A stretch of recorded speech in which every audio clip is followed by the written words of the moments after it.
Bismillahirrahmanirrahim. Assalamualaikum warahmatullahi wabarakatuh. Yang terhormat Bapak Miftahul Huda MAG selaku dosen pengampu mata kuliah Hadis Tarbawi dan teman-teman kelas PAUD A yang berbahagia.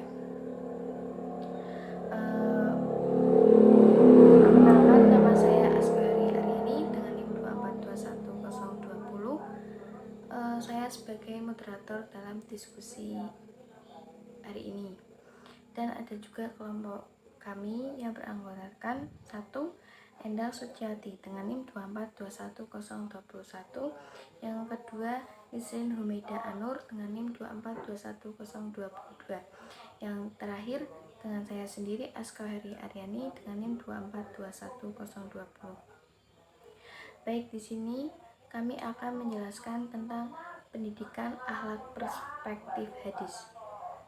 Langsung saja, materi yang pertama akan disampaikan oleh Mbak Nisrin. Kepada Mbak Nisrin, kami persilahkan. Baik, terima kasih Mbak Aska yang telah mempersilahkan saya untuk berbicara.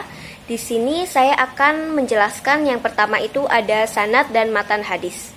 Yang bunyinya yaitu Hadasana Bishr bin Muhammadin, Ahbarona Abdullah, Ahbarona Ma'marun, an Hammam bin Munabbihin an Abi Hurairah an Nabiyyi sallallahu alaihi wasallam qala iyakum wa dhanna fa inna dhanna akzabul hadisi wala tahassasu wala tajassasu wala tahasadu wala tadabaru wala tabakhudu wa kunu ibadallahi ihwanan. Selanjutnya ada makna mufradat dari hadis tersebut.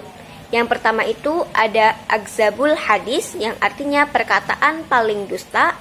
Lalu ada wala tahasadu yang artinya jangan saling dengki. Lalu wala tabaghudu yang artinya jangan saling membenci. Dan ihwanan yang artinya bersaudara.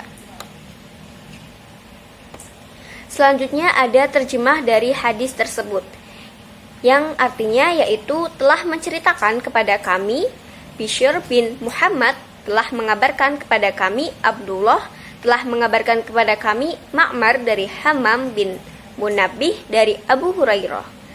Dari Nabi Muhammad SAW telah bersabda, jauhilah sifat berprasangka karena sesungguhnya sifat berprasangka itu adalah sedusta-dustanya pembicaraan.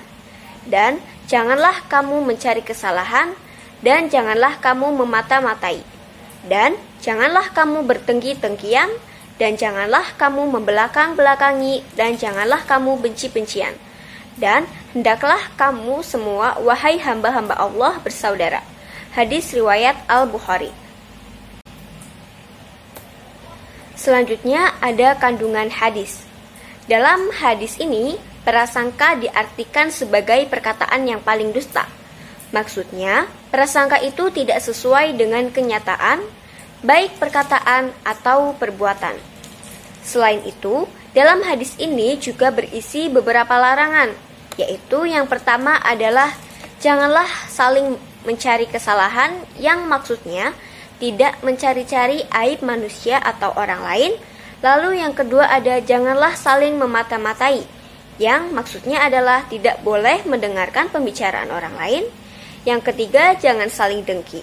Dengki adalah mengharapkan hilangnya nikmat dari orang lain yang berhak mendapatkannya. Ini mencakup adanya usaha untuk menghilangkan nikmat tersebut ataupun tidak. Yang keempat ada jangan saling membelakangi, yaitu tidak boleh saling bermusuh-musuhan. Yang kelima atau yang terakhir yaitu jangan saling membenci, atau maksudnya jangan melakukan hal-hal yang menimbulkan kebencian, baik antara dua pihak maupun satu pihak. Selain itu, dalam hadis ini juga kita diperintahkan untuk menjadi hamba-hamba Allah yang bersaudara. Ini sebagai alasan bagi pernyataan sebelumnya jika kita meninggalkan larangan-larangan yang telah disebutkan. Niscaya kita menjadi orang yang saling bersaudara.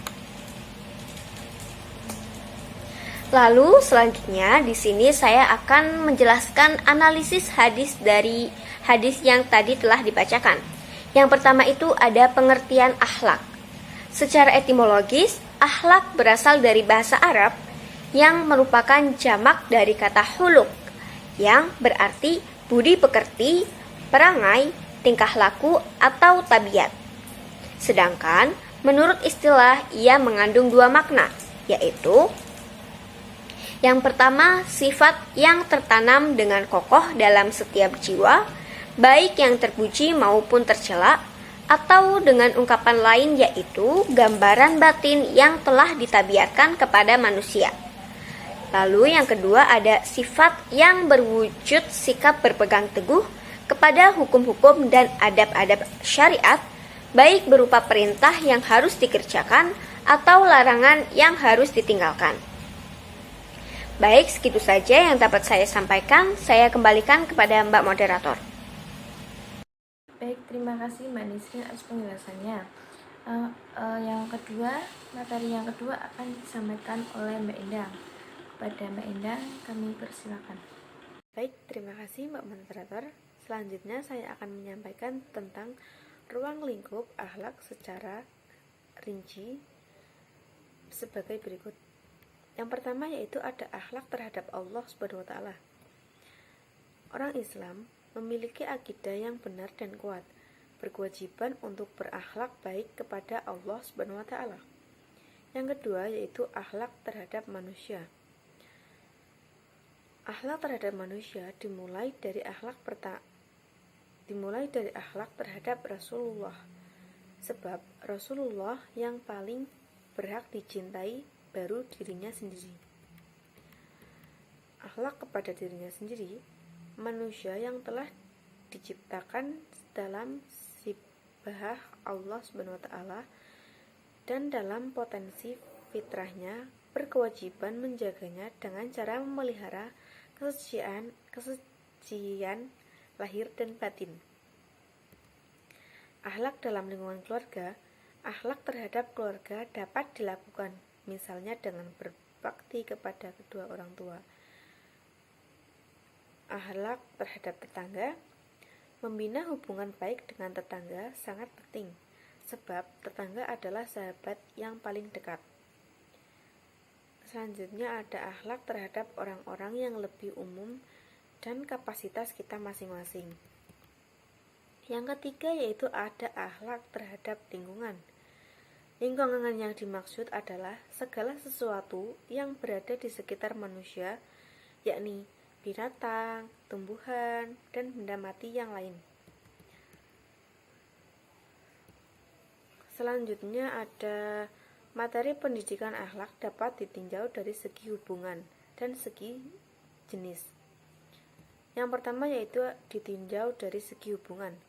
Mencakup materi pendidikan akhlak dibagi menjadi 3, yaitu yang pertama, akhlak kepada Allah. Ada 4 alasan mengapa manusia perlu berakhlak kepada Allah. Yang pertama, Allah yang telah menciptakan manusia, maka sudah sepantasnya berterima kasih kepada yang menciptakan. Yang kedua, Allah telah memberikan perlengkapan panca indera, akal, pikiran, dan anggota badan. Yang ketiga, Allah telah menyediakan berbagai bahan dan sarana yang diperlukan bagi kelangsungan hidup manusia. Yang keempat, Allah telah memuliakan manusia dengan memberikan kemampuan untuk menguasai daratan, lautan, dan udara. Selanjutnya yaitu ada akhlak kepada manusia. Dibagi menjadi 3, yaitu akhlak terhadap diri sendiri, akhlak terhadap orang tua, dan akhlak terhadap orang lain atau masyarakat. Selanjutnya ada akhlak terhadap lingkungan.